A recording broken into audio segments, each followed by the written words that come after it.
Oh God!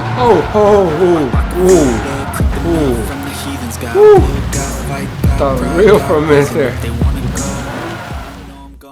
Ooh, wait, that's a big old boy. Now wait a minute. They want me to believe that that little horse pulled that big old man up here by itself. I may have fell off the turnip truck, but it wasn't yesterday. Welcome back to Martin Sim Racing, and as you can see, I've been having a blast playing with my PlayStation VR2 headset since launch day, and I want to share with you in this video some of the most memorable, funnest moments I've had in the 1 week that I've owned this beautiful, amazing piece of technology. So let's get right into it.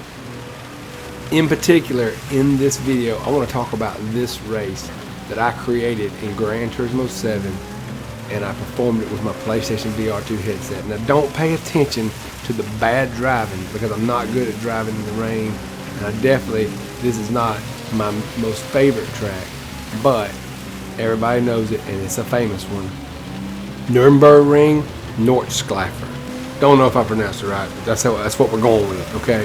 Now I've raced this track many times in many different simulations or games, whatever you want to call it.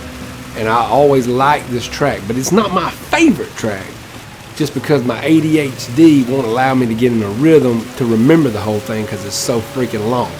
But in Gran Turismo 7, this is one of the tracks where you can race in the rain and you can race at night. And not every track allows that, but this one does. So I've customized this race and just did one lap in the pitch black night in torrential rain. Not just rain, torrential rainfall. Because I had a feeling, based on some comments I was seeing on YouTube, that would be a very realistic race and a fun race. And it'd be fun for different reasons, but I wanted to see how real would this look. So I'm in the Toyota Group 3 Supra race car. Probably not the exact name, but you know what I'm talking about. And in these conditions, in virtual reality, it almost becomes indistinguishable from real life, especially with my cockpit. And I've got a Next Level Racing FGT cockpit. I've got the DD Pro wheelbase, and I've got the McLaren GT wheel on it right now when I did this race. And I've got the CSL Elite V2 Pedals. Hadn't had those long. They are amazing, by the way, if you need to get a set of pedals. I have never used the V3s, but based on all the reviews, get these instead. They're cheaper, and a lot of people say the brake feels better, and I would say the brake is absolutely amazing on these set of pedals. Now, get back to this. So, why does it look so real? And to me, it looks more realistic than any of the other races I've done. And I think it's a reason. When you're racing at night, you only really can focus on and see what your car lights are shining on. So any of that blur that people are talking about they see when things are further away, well, it doesn't matter, because you can't really see that far away anyway, because you're in the pitch black of night and the rain is coming down. So like that car being right in front of me, it looks like real as real can be. And those other cars, it's so rainy and foggy and all the particles coming up, you can't see them anyway. So this creates a situation where it looks like it would in real life, because it's blurry in the distance. So what? There's rainfall. You know, it just creates a situation where you can really fool your mind. And as you saw at the very beginning, I did have a wreck in this race. And I'm going to tell you, that was one of the, now it wasn't a good experience having a wreck, but it was one of the most awesome virtual reality experiences I've ever had. And in this game, it's one of the most I've ever had. Because while the wreck was taking place, I was so locked in and focused. And then when the wreck happened, it was almost like it really happened for a minute. I had to remind myself, this ain't real. You didn't just wreck. You're okay. And I know that sounds ridiculous. And I know I'm probably making you want to get one of these headsets. But it's like going on a trip. I mean, it's like, you just can't describe how you get fooled into thinking it's real, especially in these conditions. You get a VR headset and you got GT7, especially if you got a cockpit, even if you don't, but if you have a cockpit. Do a custom race, make it torrential rain, and make it at night at this track. And let me know in the comments what you think. Does it fool your brain? Because the track is so long and you're having to focus on it so much, there's not time to really like look around and see, oh, is my headset clear? Whatever. It's just, you're in the car, and the lights from the other cars shine into your cabin, you know, your cockpit, and hit your rear view mirrors and things, and it is just so freaking cool. And I mean, because of the issues that make it not look real, you don't have those issues in these conditions, and you just get so locked into thinking this is real. And I mean, people are talking about it. I know I did a video before it ever come out. People aren't excited enough for PlayStation VR 2. For me, they weren't excited enough for it, especially when we found out Gran Turismo 7, the whole game was going to be on here. Well, now I think people are starting to feel like I feel, and they are excited. But I mean, nobody's really like saying like, well, I want them to say like, this is unbelievable. I mean, like, what Sony has achieved, and we give them a hard time, and look, they're not perfect, and they make products that aren't good sometimes, but for the most part, man, they're pretty good. I mean, they pretty much just told anybody else trying to make video games, look, we got this, just do something else, because we got this. And if they want to go with it, they can. I mean, there are reports from game developers that Gran Turismo 7 runs like a game running a 3090 graphics card. Well, that graphics card is still between like $1,200 and $1,400 just for the graphics card. You got to have a processor, like a massive, like a really good processor, or you get bottlenecked by the processor when you're trying to do these games in VR. Now the 4090, the newest one, the highest end is like between $1,500 and $1,800. That graphics card is a hoss. I mean, it can handle the VR really, really well. And I mean, we're not going to be able to match that, I don't think. But this is so, like, this may be all you need. I mean, it's so plug and play, ready to go. I mean, they've given you so much. And this was just an amazing experience. Now, I've also had some really cool experiences playing Resident Evil 8 that I wanted to share with you.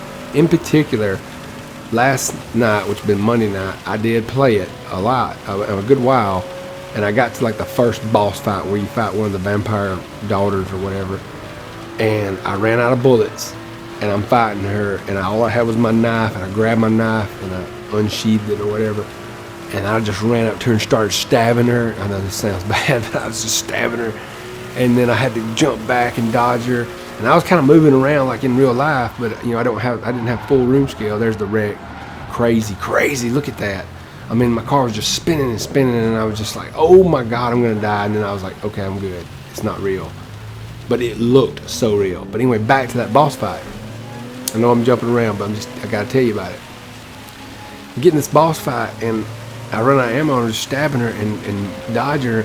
And finally, I stabbed her one last time, and she died, and I was like, sweating, I was out of breath, and I mean, I felt like I had fought this girl, like for real. Like I didn't feel like I just, did good with my joysticks and stuff. I felt like I actually fought her. Now you might say, well, that ain't good, you're stabbing somebody, whatever. I know it's just a game. It's not like that bad, but it is really like I'm in the game and I'm fighting this vampire girl for real. And I know there's gonna be more great things to come. Please don't spoil it for me in the comments. But I'll keep you updated on some Resident Evil 8, and I'll have some little footage here and there as I go along that game, because I just want to touch on the VR aspect of like what all you can do. And honestly, like, if you're not a big Gran Turismo guy, I wouldn't buy it just for that, even though it is pretty freaking special. But I would wait and see, is Sony going to have a ton of more good games? Because I'm telling you, on my PSVR 1, I got very disappointed in the lineup and how slow it was to come out with games. So hopefully they'll do a lot better with this. I mean, every game ought to be in VR. Third-person games can be in VR, whatever. But this is just an amazing piece of hardware. It's an amazing experience. If you're on the fence and if you got a cockpit, you got GT7 already, I mean, go ahead and buy it. It's expensive, but for what you're getting, you can't get nothing better than this for that kind of money. And the experience to me is worth it.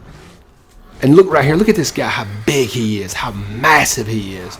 When you're playing this in VR, you're looking up at this guy and you are trembling. I mean, you are intimidated. Like, you feel like he's fixing to take that hammer and put it through your skull. I mean, he's so freaking big and ugly. It is just unbelievable. The scale, and it's the same thing with playing Gran Turismo. When you're going down a hill, I forget the name of that hill, but the name of that track, but there's that one hill, man, it's just like, it almost takes your stomach. Some people are saying it does. The rally racing's even fun because you're going and jumping over hills. And I mean, I'm just telling you, the scale of everything is just unbelievable. And now that they've got the graphics looking sharper and better than PlayStation VR 1 was, we're just getting more and more closer to merging it with reality. I mean, it sounds weird, but I'm telling you, it is a trip when you get inside one of these worlds. Like, I was in this village. Like, I was there. And there are some things that break the immersion, but the way they got you loading the guns, when you shoot the shotgun, your head vibrates. It is absolutely amazing. I mean, you shoot, the triggers are different. But guys, that's all I got for you for today. Hope y'all are having a good week. If you don't have a PlayStation VR headset and it's not going to set you back, you know you can afford it, go grab you one. You are going to be blown away. So next time I see you on Martin Sim Racing, keep having fun. Enjoy yourself. See you later. Pole position in the mighty Subaru. He's got an Alfa Romeo right on his tail here, early starting at the race. Let's see if he can hold him off. If he can get through this first lap in P1, he's got a good shot of winning this race, but he needs to separate here because that Alfa Romeo is fast out of the corners. It's fast acceleration, top end speed, not quite as good as the Subaru from Martin. So let's see what he can do coming out of turn 7 right here. Is he going to get a good run going on to the long straight?